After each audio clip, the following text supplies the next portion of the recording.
Revelation 12:11 says, "And they have conquered him by the blood of the Lamb and by the word of their testimony." Welcome to the Word of Their Testimony podcast. Hey everyone, and welcome back to another episode. Today I welcome our special guest, JoBeth Evans, to the show.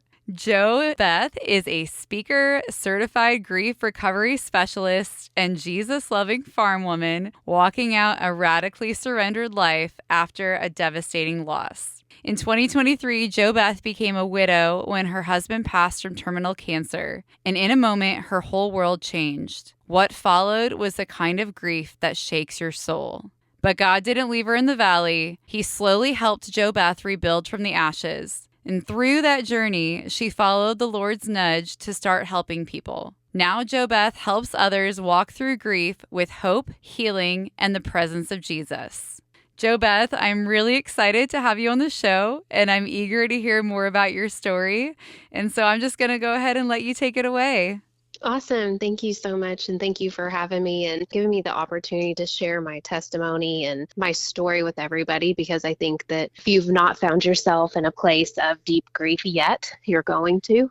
And I think that it's something really beautiful that we can, kind of equip ourselves with and get an idea of, like how we want to handle things or how we want this to look like for us on a spiritual level. And so grief for me started when a few years after my husband and I got married, we decided that we were ready to start a family. And months went by of not getting pregnant. And, we're just like, oh, well, if it doesn't work, we'll just adopt. And that's really easy to say when you don't know that that's your only option. So we went through a couple years of infertility, trying everything we could. And it was really my first experience with grief and really wanting to connect with God on a deeper level. Because it's in those moments you realize that things are out of the doctor's hands or out of your hands. And then it's like, who else is left? It's just God, right? And that's why so often we turn to prayer. It's because we know that He is the ultimate decision maker. He can make things happen. And it just really strengthened my relationship with Him then. But we ended up adopting kids.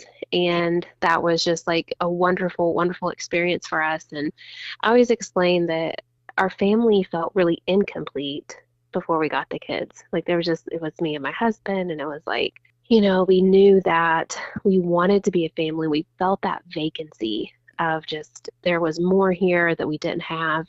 And then when we got the kids, I remember the day we adopted them, it was just like such a feeling of completeness. Like it felt wholesome. Like everything was here, everything the way it was supposed to be. I remember we came home from adopting them and everybody just laid down and took naps. Like it was just like, oh, like what a relief. Like it's, that part of our story is over, where we're wondering what our family is going to look like and is this really going to happen and all that. And just a wonderful feeling of completeness. We had a little boy and a little girl, and we were getting to do all the things that we wanted to do as parents and as a family. And we had that really wholesome feeling for a while. And we decided we was going to buy a farm and start building our forever home. And we did that. And things were just like, almost in a sense, felt too good to be true. It was like everything was just come together so beautifully. And we had everything that we had dreamed of. And a few months after our house was built and we had moved in, my husband's personality started to change. He was hateful. He'd kind of pick fights. And this was very unlike him to just like pick a fight like that. He didn't do that. And I was like, what is going on? And I was like, I don't know how I'm supposed to stay in this marriage. Like, this is really bad. And so about 2 weeks after I had this realization, it's like, I don't know how I'm going to stay in this, but I knew I had to because he was really cranky and hateful. And I was like, if we divorced, leaving the kids with him half the time would be not an option because he's not in a good place. It was just really odd to me. But then about 2 weeks after, I was like kind of at just a really devastating point. He started getting a really bad headache to the point where he was throwing up. And I had went into town to get a COVID test. I was like, maybe he has COVID. And about halfway back, like I just got this really sick feeling that this was way bigger than COVID. I can't really explain it, but I remember exact spot in the road where we were at. I was actually driving along the highway by our farm, and I was just like, I don't know what's happening, but I started to cry. I became very scared. And I was like, we've got to take you to the doctor. And it was an ordeal getting him up out of bed into the doctor. Very large man, 6'4", 240, like big guy. And hated going to the doctors. So it was a task to get him to go. But we got in the car and we dropped the kids off at my mom's and we went to an urgent care. And they ordered a CT immediately to scan. They said, you have a huge mass on the front of your brain. You need to get to the ER. So we crossed the street, went to the ER, and within an hour, they had done an MRI and diagnosed him with glioblastoma, which is a terminal brain cancer. And it was just the ER doctor on staff there. There wasn't any like neurologist or anything. So she gave us a pamphlet on glioblastoma and told us to call on Monday and make an appointment with the neurologist. And on that pamphlet, it told us that he had about 12 to 16 months to live and that treatment would be ineffective. It wasn't something that people survived. And from there, we went home, and everything that had felt complete and wholesome was just, it was just dark. It's really the only way I can explain it. There was no future. Like, what was this farm? What was this home? What was this family? Like, what was this going to look like? And it didn't take long of looking this disease up that I realized that we had a really hard road ahead of us. And I remember telling my sister, like, I felt a connection to Mary during this early part. I was like, I know that I'm going to watch my husband die. And it like, I had this like connection with Mary about, she knew Jesus was going to die and she was going to witness it. And she was just going to sit back and watch all this happen. And I felt like that's what I was doing. I was like, I have a front row seat to my husband's death. And it was going to be a hard death. It wasn't going to be, he wasn't going to die quickly, but the death was going to be slow. It was going to be slow. And it was also, the cancer was in the front right part of his brain, so it was affecting his personality. And so I knew that it was going to be bad, and it ended up being as bad or worse than I had read about because of the location of the tumor. So, what happens to your faith in times like that? Obviously, like, we turn to Jesus. It's like, okay, like, there's only one way he's going to survive this, and we know it's by, God's miracles. And I believed so hard. I thought that if I believed hard enough and I prayed hard enough and I fasted and, I connected with God, I was just like geeking out on how can I connect with him more? How can I be closer with him in hopes of saving my husband? Yeah. And I really believed, I was like, he's going to be the one. He's going to be the one. And they're going to be like, how did he survive this disease? And I'm going to be able to tell the story. And I pictured myself in all these situations telling his story. I pictured him in these situations talking about how God had saved him from a terminal cancer and that this was just going to be our miracle. Like, I believed it so much. Like, I believed it. But then also knowing good and well the doctors, every time we went to see him, were telling us that he is dying. Like, they made sure I knew, like, he's not going to survive this. But also being like, I know God's going to come through. I know he's going to come through on this. And really just leaning in and believing that. I held on to hope, and there would be people be like, he's not going to live. And I was like, I don't know that until he's gone. Like, I don't know for sure that this isn't going to turn around, and really just holding on to any possibility. And I prayed, and I spent so much time with God, and I would ask him for guidance, for wisdom. And there was a time about 3 months before he died, and I was just like, I didn't know what else to do. Things just were getting worse and worse. Like, it was the treatment, the radiation had caused further damage to his brain. And so it was like a late stage dementia patient. It's kind of like how he was. And I just was crying out to God. I'm like, what do I do? What do I do? Like, what do I do now? Like, I have tried so hard to do everything I could to save him or to talk you into saving him, like, I've done everything. And clear as day, I heard, like, not audible, but heard, like, you've done everything you can do, my child. And it was like this permission of, it's okay for you to give up now.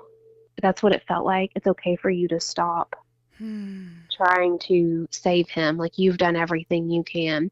Yeah. And that day, he was basically mentally gone at that point anyways, but I realized that this was not going to be the outcome that I wanted, but I also felt peace in it. like, that I had done everything I could, and I got him in front of the right doctors, and I had prayed for him. There are people around the world praying for him in multiple languages. I was like, oh, this has got to, this is going to work, so much Mm. confidence.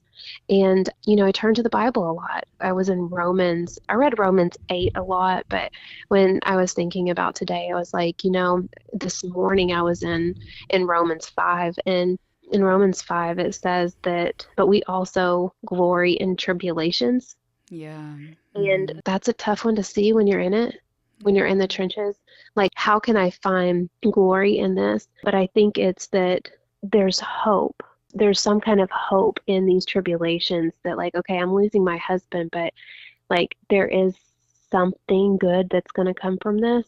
And you don't know what that is, but that's where, hope and faith come together, and you trust that, like, I know that all things work together for the glory of God. So if I know that and I believe that, then I can have some sort of hope that this tragedy, this death is not going to be lost on me.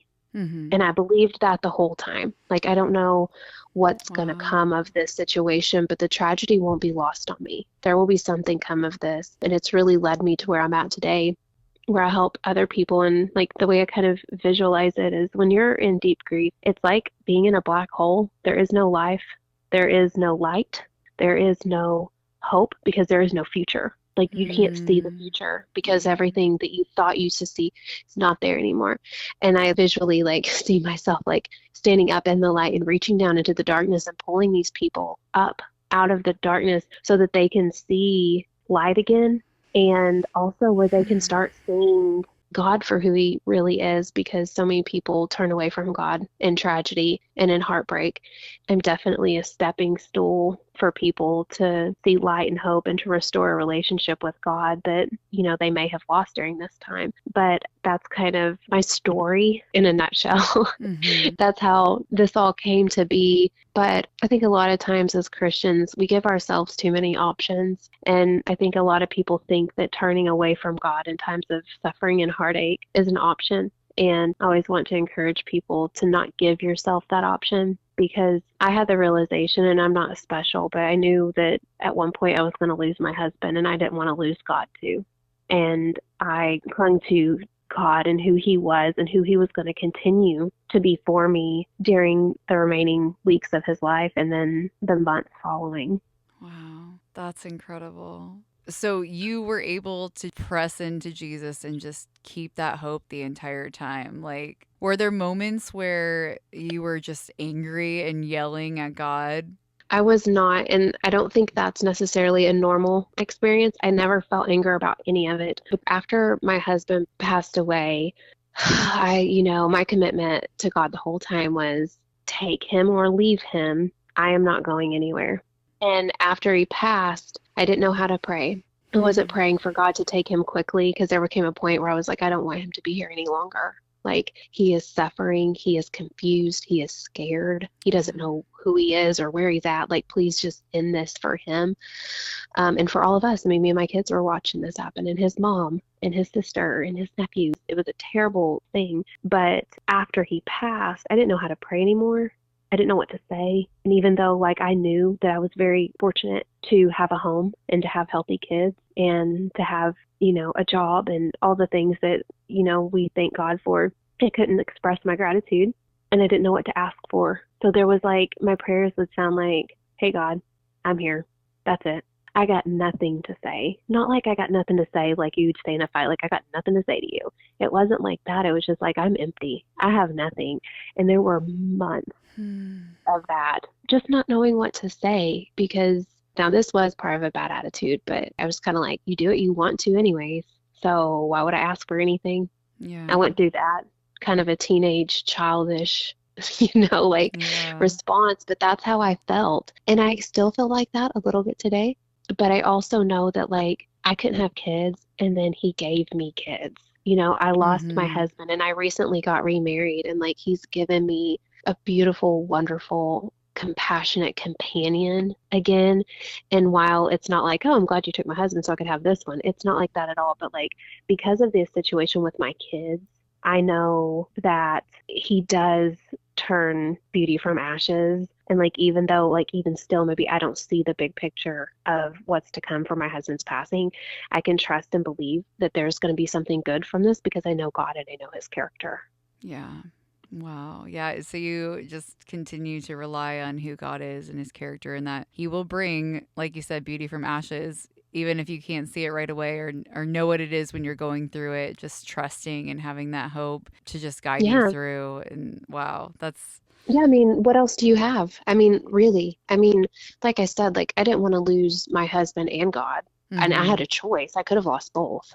I could have Yeah. made that because we choose to walk away, right? Like God's never Mm, going to walk away from us. Like we are the ones who make that choice. And yeah, I mean, it was the comfort. I read Romans 8 almost like a meditation or an affirmation. mm, Read it over and over and over again because it was comforting, because it says that the sufferings that, like, this is the biggest part, the sufferings of this present time are not worthy to be compared with the glory which will be revealed in us.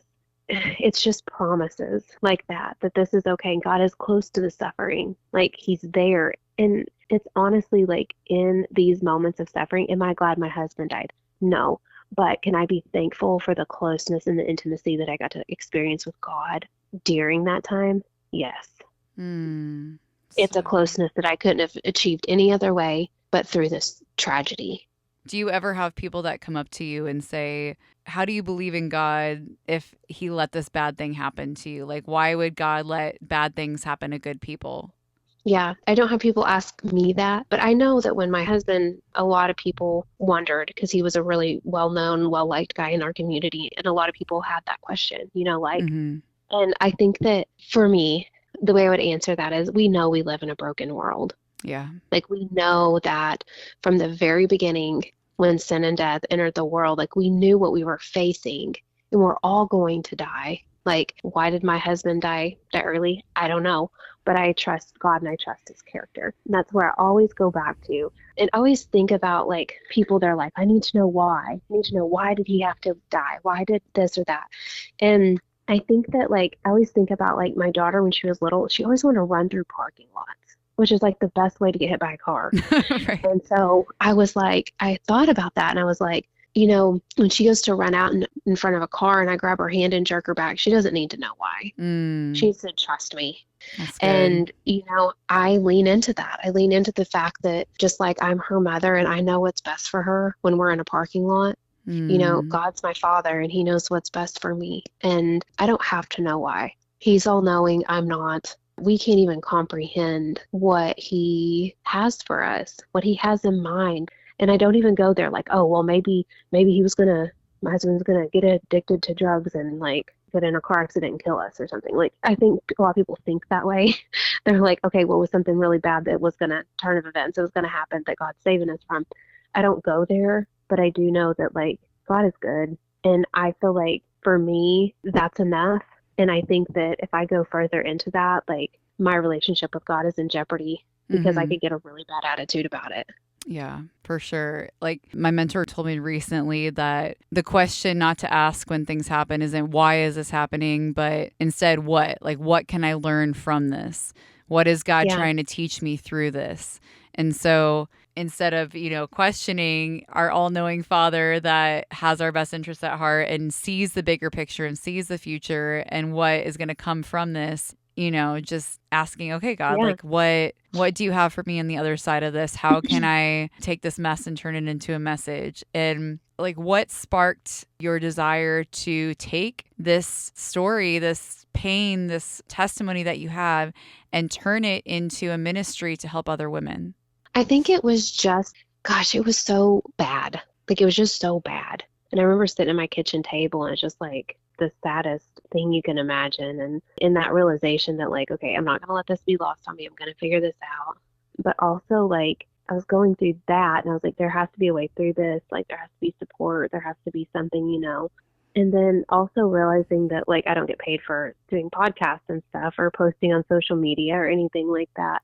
So every time I get the opportunity to share publicly, like, I realize that there are a bunch of people out there who have experienced deep grief and extreme loss, and they don't want to live anymore. Yeah. and they don't want to be here, and that's a problem. And I went through that. I remember driving home so many days, and I have kids, and I never would have done it because I have to be here for them, and that was kind of one of my main reasons. But I was like, it would be so easy if I just crossed the center line and hit a semi.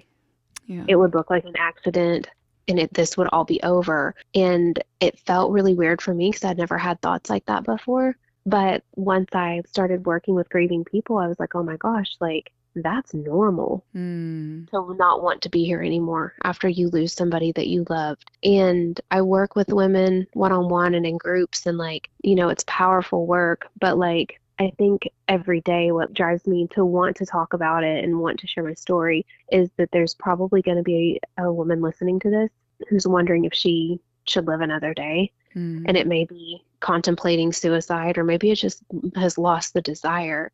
And I just want you to know that, like, there is light, and you need to reach for it and walk towards it and seek it.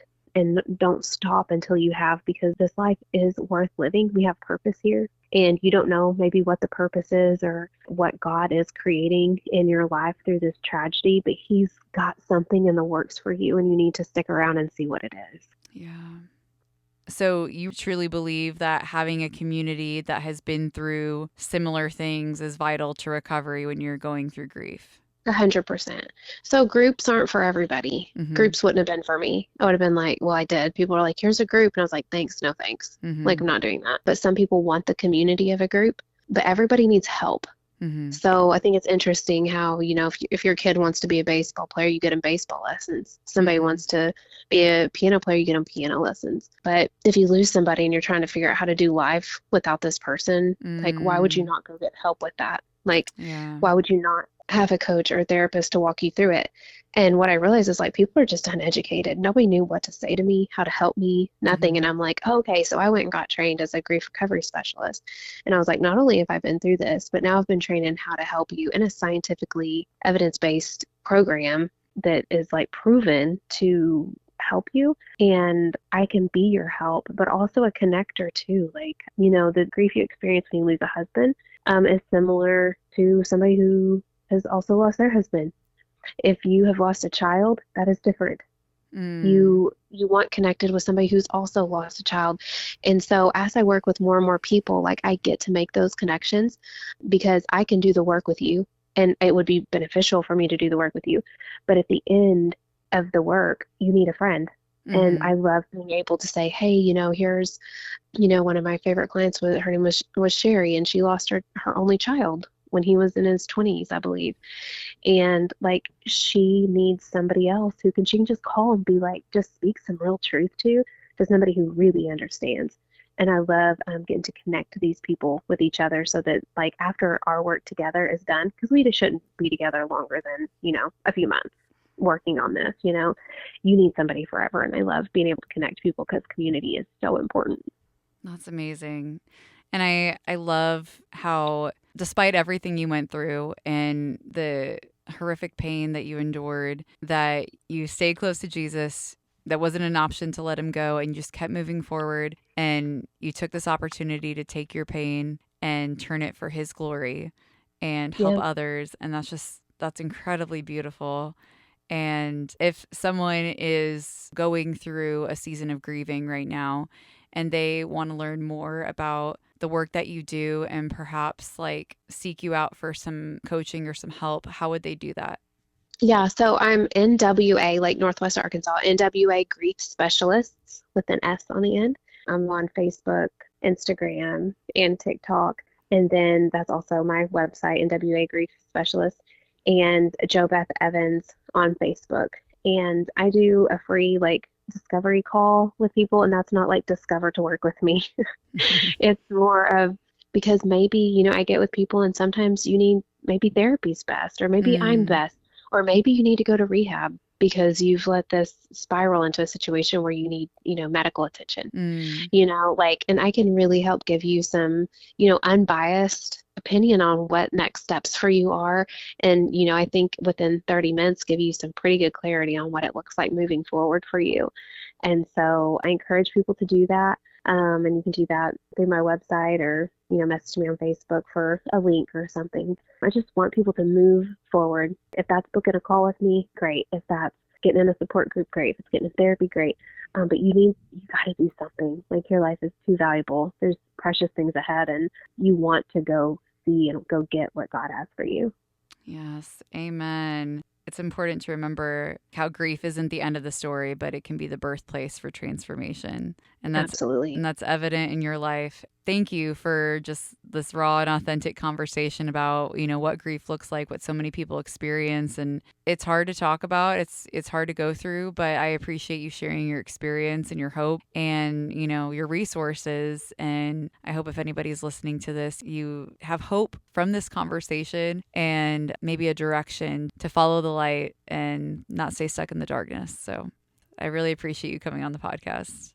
Thank you so much for having me. Thank you so much, JoBeth.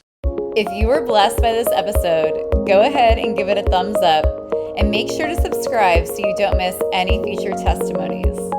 And if you want to pass on the blessing to others, please leave a review and share to your page. Thank you so much for listening, and I'll see you on the next episode.